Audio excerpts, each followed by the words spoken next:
It started with my cat staring at nothing. I didn't think much of it at first. It was late, well past midnight, and I was home alone, stretched out on the couch. The TV hummed quietly in the background, more noise than entertainment. The house felt normal, safe, familiar, until I noticed how still my cat was. He sat in front of the sliding glass door that led to the backyard. His body was tense, ears pointed forward, eyes locked on the darkness outside. No tail movement, no blinking, just staring.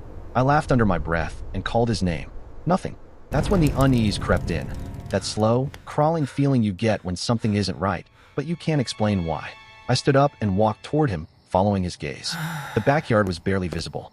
No porch light, just shadows, the fence line, and the faint outline of trees swaying in the distance. At first, I didn't see anything. Then something shifted.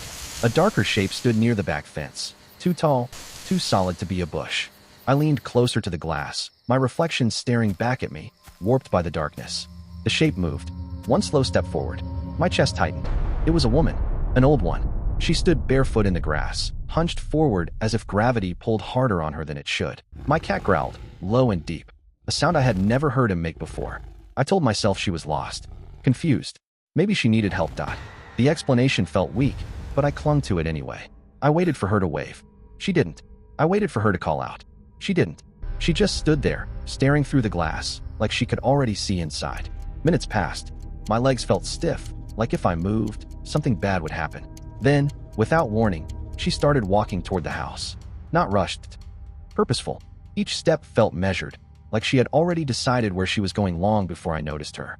I backed away from the door, heart pounding so loudly I was sure she could hear it.